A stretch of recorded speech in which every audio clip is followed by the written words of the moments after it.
Hello everybody, and welcome back! Last time, after exploring a bit of the continent of Esperia, we reached Shaman village, and after proving ourselves as heroes to Moapa, he gave us the Haberjade.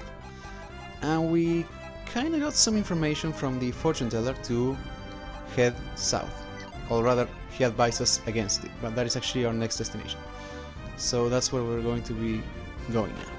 So let's quickly make our way to Shaman Village Cave, and if I'm not mistaken, this particular room here has no enemies, as I unfortunately proved last time. Alright, now there should be random encounters. Maybe the wild griffon will appear?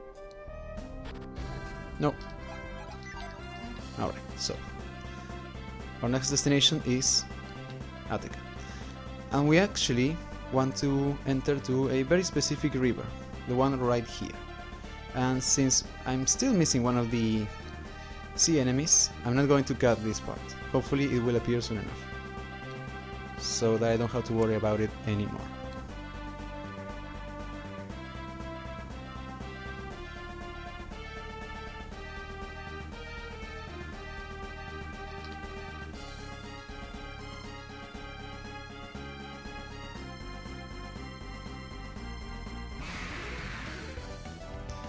Nope, still not there. Alright. Let's quickly take care of them.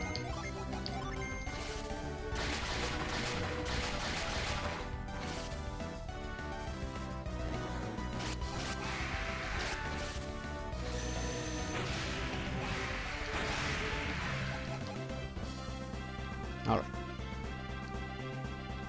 We are getting there. Slowly, but slow and steady.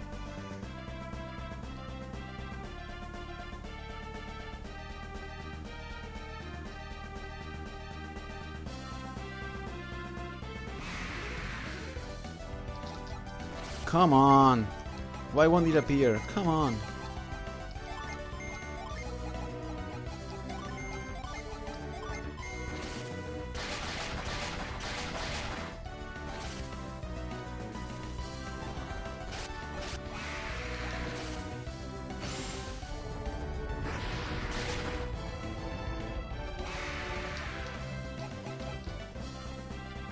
Alright. Okay, so we want to enter Attica right through here. And if we navigate the river, we should end up, let's see here.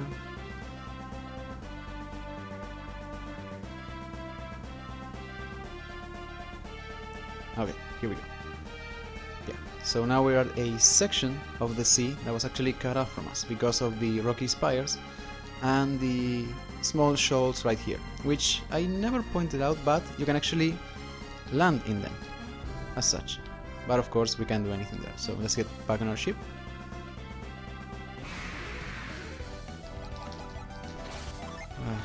Okay, let's take care of them.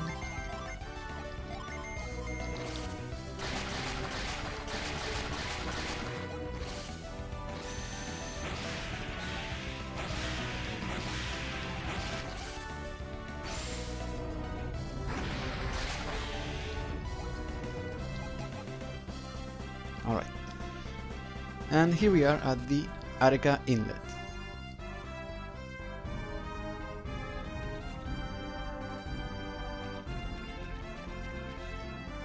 And we can see that there are some villagers, and they have what looks like a giant wing. I wonder if these giant wings will really make it fly. I'd like to see that. It's kind of hard to imagine what these wings would look like actually flapping. We brought these wings from Contigo, and now we are guarding them. If they were damaged or broken, the prophecy might never be fulfilled. So this is very interesting. We already heard the name Contigo in Shaman village, so we might be close to the town. We made these wings and carried them here just to fulfill a great prophecy. We first heard the prophecy of 3 years ago. The wings have come a long way since then. So it seems like quite a long project. They've been working on it for 3 years now. We must be prepared to attach these wings to the sacred vessel. It is said that we will know the time has come when Mount Jupiter is in flames. These wings are so heavy that they will sink an ordinary ship. I wonder what kind of ship the sacred vessel is. So he mentioned Mount Jupiter. We might want to keep that in mind. But before we go any further, there's one item that we can get here. There's actually a treasure chest. Right there.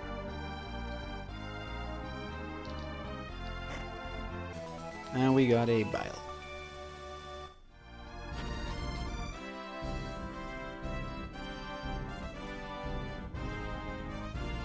Alright, let's continue on.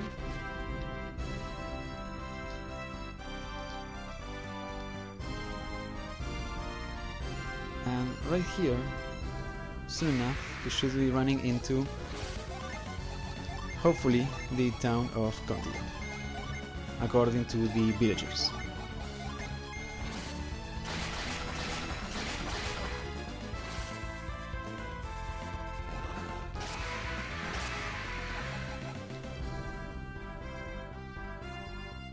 And there it is, and right next to a gigantic crater. Anyway, let's go in. Here we are finally at Contigo. And before we go any further, right here, even though we have a large patch of weeds, we can actually use scoop here, and we found ourselves a Venus gene.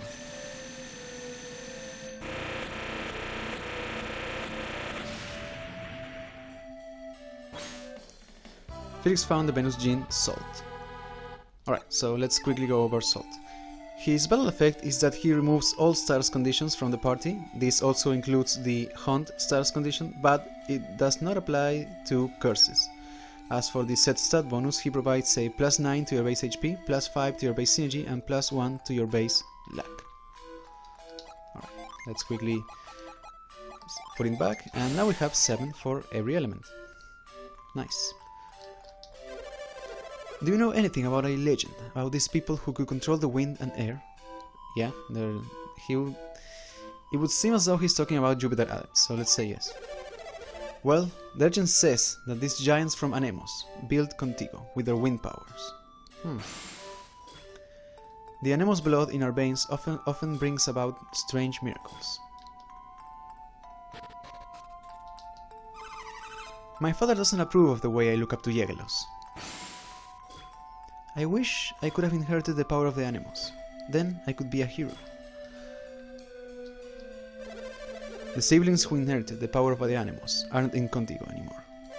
The younger brother was just a baby when the merchant known as Hamet took him away. So, as we know, he's talking about Ivan. The families of children who inherited those powers lived lives of constant suffering.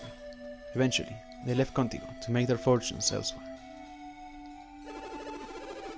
I'm sure the younger brother Ivan must be grown up by now. Is he still with Hamet? Ivan's mother left him in the care of a kindly merchant. She died shortly afterward.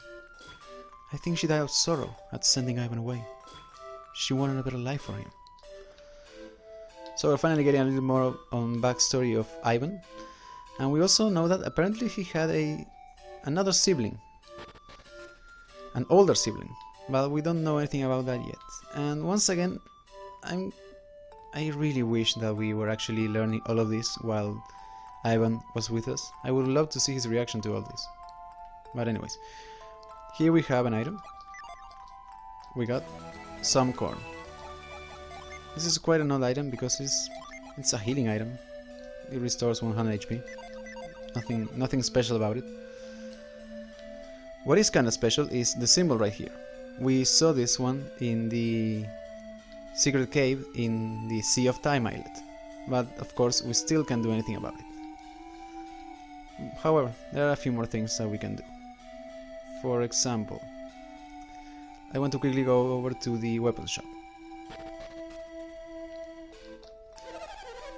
Because, well, we have a few new artifacts that we can actually buy. We have two new artifact weapons. First off, we have the Swift Sword and the Righteous Mace. Let's quickly go over both of them, shall we?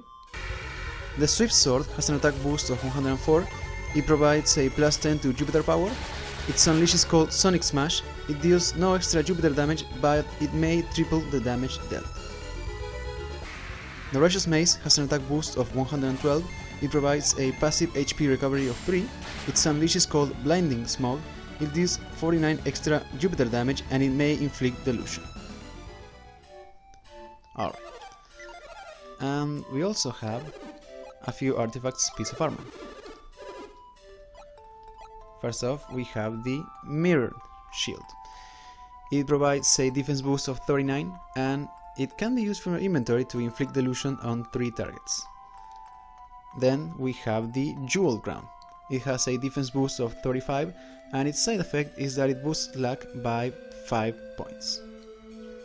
So that's pretty much it when it comes to the shop here. However, there are a few other interesting places to visit. First off, right here. Hey buddy, wanna try your luck at the dice? It's 300 coins to play. Sure. Okay, then take the dice. Alright, so this is one of the 2 games that we can actually play, similar to the ones of the Festival of Tolby. And yeah, we can select the height at which we throw the dice, that may change the outcome. And we have a perfect bonus right there. So let's see if we get anything. 2 pair, we got 600 coins. And that's pretty much it. This particular dice game is nothing special. This one, however, is a little bit more interesting. Welcome, welcome! Step right up! Care for a round of super lucky dice? Sure. Okay, then let 'em roll. So, the way this one works. First off, we just press the A button and we throw all 4 dices. And... Alright, so we got 2. Depending on the outcome, you can either double up or cash out. Cash out is basically you give up and you take the money, or double up is you make a bet that you will either get a higher or a lower value. In this case, it was 12. That's fairly low for 4 dice, so I'm going to say it goes higher. And I lose. So yeah, I lost immediately, but you can actually make a lot of money in that one. So it's a bit better than the regular lucky dice. However, there's one more that is far more important in my opinion. Right here. Actually, first, let's read. We have the Lucky Wheels minigame. Lucky Wheels rules. Pull the lever and try to line up matching icons to win big. You have only 5 chances to pull the lever. Press the start to keep a wheel from spinning and match other wheels. You get 1 line for 1 game ticket, 3 lines for 2 tickets, 5 lines for 4 tickets, and 7 lines for... 5 lines for 3 tickets and 7 lines for 4 tickets. Use all your tickets on Lucky Wheels. So yeah, this is where we actually go and spend our game tickets. And even though we managed to get a couple of them, we have 12 right now, that's actually not that many. We could have far more, and that's because I have avoided buying most of the artifact weapons that can be obtained in stores. Because pretty much every time you either buy a high value item in a store, they always reward you with a game ticket. Or you can also just buy a bunch of low value items. For example, buying like 30 herbs, you may get a game ticket from that. So I might do that off screen because there's actually at least a couple of items that we can get from the Lucky Wheels that I really want to get. But for now I'll just show one game and go over all the possible prices. Step right up and try your hand at Lucky Wheels. You have 12 game tickets, Felix. Yeah, sure. And she just said that I think our inventory is full, but I'm not trying to win in this one, I'm just going to show how it works. Alright, so the Lucky Wheels. Basically, we have 5 different symbols: the hearts, the stars, the boots, the shirts, the rings, and the moons. For each of the symbols, there are different ranks, and each rank corresponds to a different price. For example, when it comes to the hearts, we got a nut on the first rank, a vial on the second, and a potion on the third. When it comes to the stars, we have elixir, Psy Crystal, and Water of Life.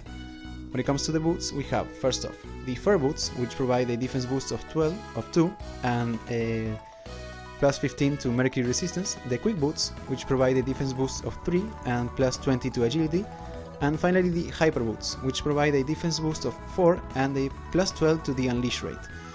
The hyper boots are by far the best item that you can get here, so that's the one that I'm going to try and get later off screen. Then we have the running shirt, which has a defense boost of 1 and plus 15 to agility. The silk shirt that has a plus 6 to defense and plus 1 to luck. The mithril shirt that has a plus 10 to defense and a plus 5 HP. And then we have the sleep ring, which can be used from inventory to cast sleep. The war ring, which can also be used but to cast impact. And the adept ring, that can be used to restore 7 synergy. And finally, well, we have the moves. They basically work as wildcards. They help you fill in spots in any line. And one more thing, there are 2 unspoken rules about the game. The first one is that no matter on your first match, you will never get the item on the higher rank. For example, if I go for the boots and I happen to match boots, I will never get hyper boots on my first try.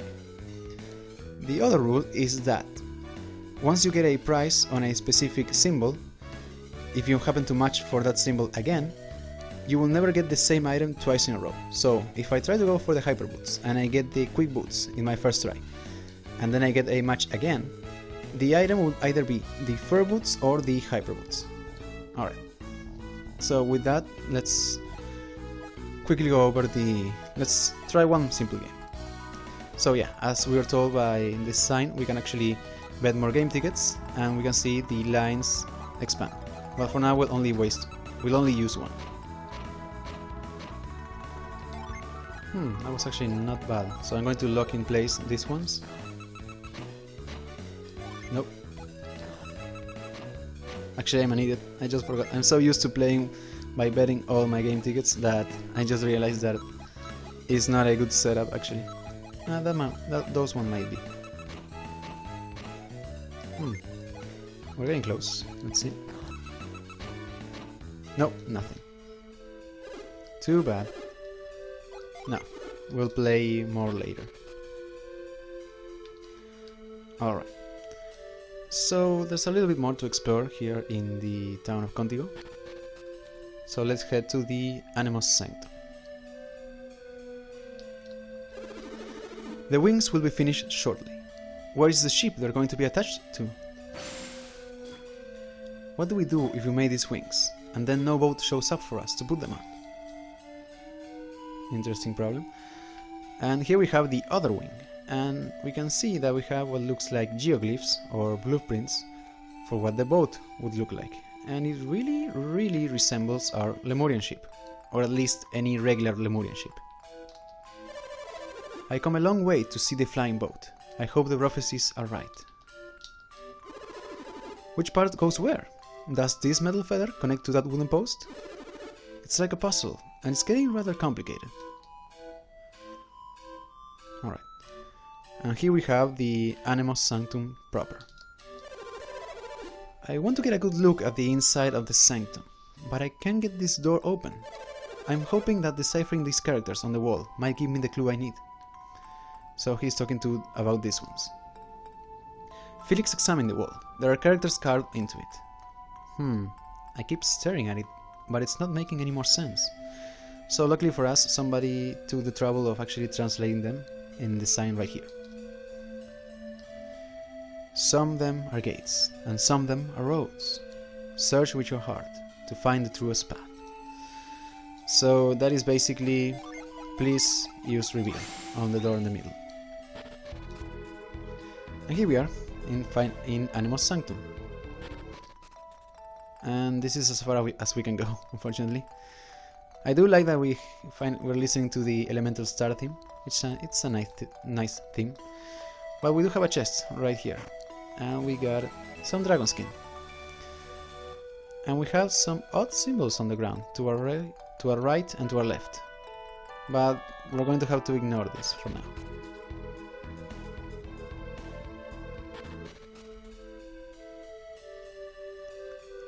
Alright, I believe there are a few more interesting lines of dialogue if you read the mind of some of the other villagers.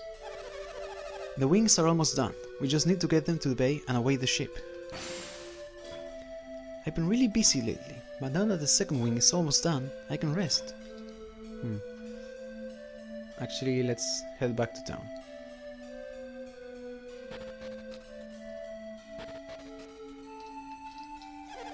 The power of the animals is all but gone in Quantico.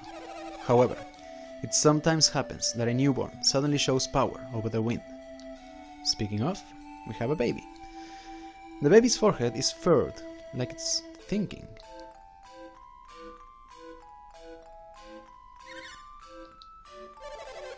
It sure is drafty in this shabby old house. When the wings of animals are complete, let's fix the house.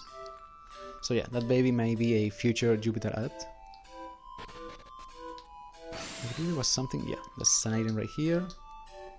We got some power bread. The animal's geoglyphs show a boat with wings sprouting from its hull. The story goes that these wings could make the boat float in the air. When the power of animals is lost, a group will come to light the beacon against darkness. We had thought it was nothing but legend, but it is all coming true. I think Jupiter Lighthouse will be lit soon. I don't know when, but it will happen soon. Alright, so it would seem that we may have been prophesied to come and light the beacon of Jupiter. It happens to be our goal, so let's go ahead and do that, shall we? So, judging by the map, we may be able to find something around this area. So let's continue on through here. Let's quickly take care of the Slayer right there. Alright. There it is, finally. And there we have Jupiter Lighthouse. And before we enter, you may notice that from the outer world it looks a bit different. It's not exactly the same as the Venus and Mercury Lighthouse, and that is because, as it also, aside from the regular main structure with the Eyrie on the top, it also has a bunch of towers attached to it, which will become crucial in the exploration of Jupiter Lighthouse. But for now, let's head in.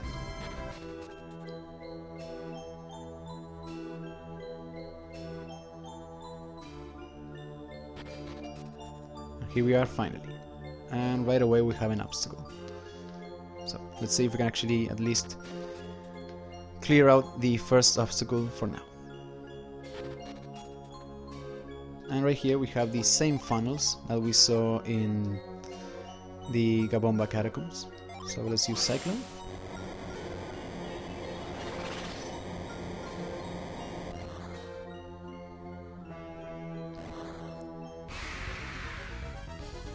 And here we have two new enemies. First off, we have the Wyvern.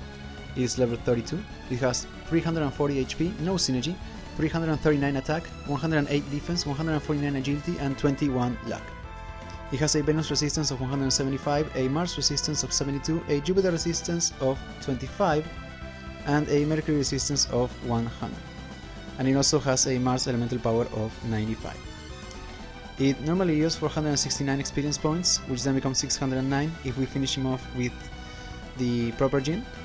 It drops 284 coins, which then become 369, and there is a 1 in 64 chances that then become a 1 in 16 that it will drop an Aeolian Cassock, which is an artifact which I'll go into more detail later. As for its commands, it has the basic attack and the Fire Breath monster skill. And the other enemy is the Ghost Army. It is also level 32.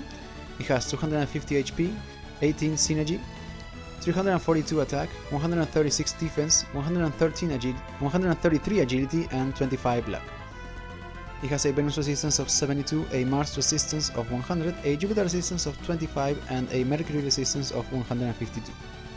And it has a Jupiter elemental power of 95. It normally yields 454 experience points, which then become 590 if we finish him off with a Jupiter gem.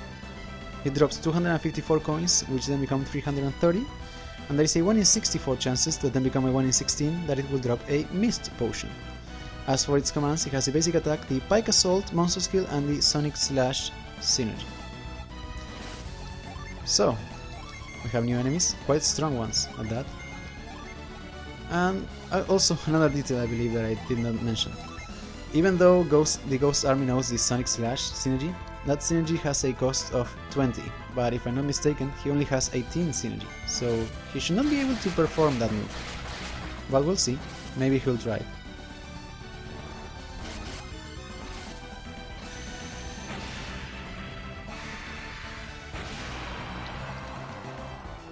There we go. So let's quickly go over the Aeolian Cassock. It has a defense boost of 46 and it has two side effects. It boosts Jupiter power by 15 points and Jupiter resistance by 50 points. So it's not bad, but it is kind of an inferior version of the feathered robe. But anyways, right here we have a patch of weeds, and hidden beneath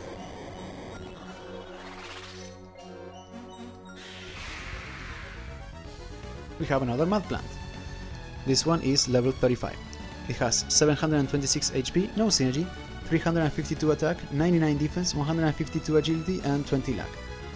Its elemental stats are the same as they've always been. It yields 165 experience points, which then become 1384 if we finish it off with a Mars Gem. It drops 594 coins, which then becomes 772, and it has a guaranteed drop of a mint. As for its commands, it has the basic attack, the Poisonous Bite, and the Man-Eater monster skills. Alright, so let's set up everything so that we can take it out as quickly as possible.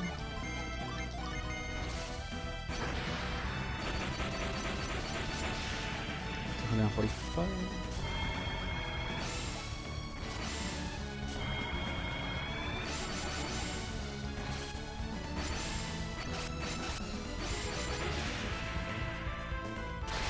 And 358. Alright. So Jenna should be able to take it out. Let's use Char, and let's see here.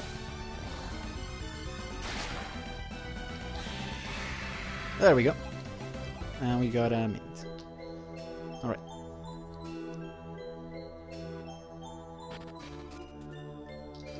And even though we just started Jupiter Lighthouse, we already have somewhere to heal, so why not take the opportunity?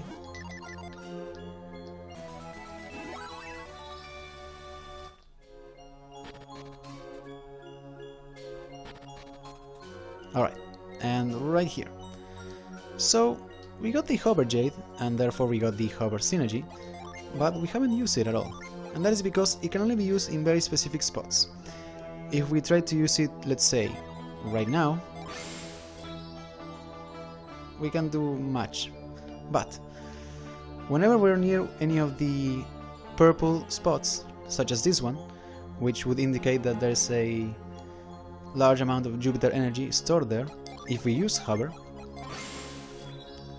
we can actually, well, hover.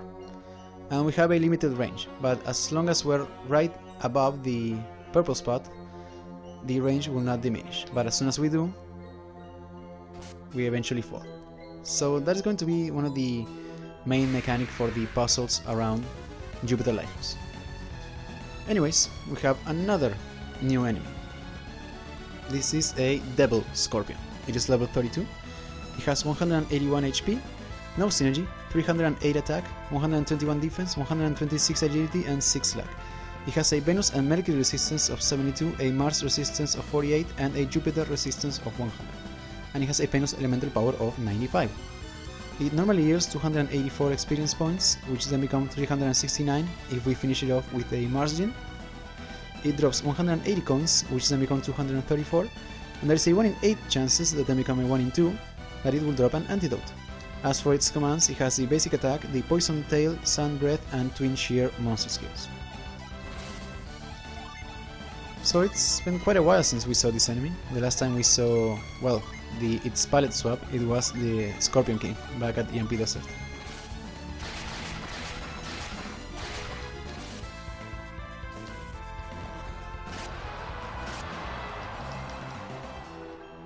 Alright, there we go. And right now we have what looks like an upside down funnel. And if we use Cyclone, instead of taking us down, it will take us up.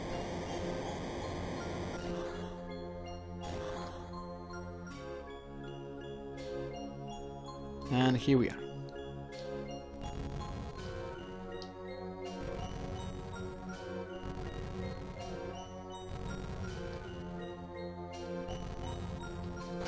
Alright, and with that we have properly cleared the first hurdle in Jupiter Lighthouse. Here we are. Alright, So, we made it to the town of Contigo, and we finally reached Jupiter Lighthouse. Next time, we're going to begin the climb proper. See you guys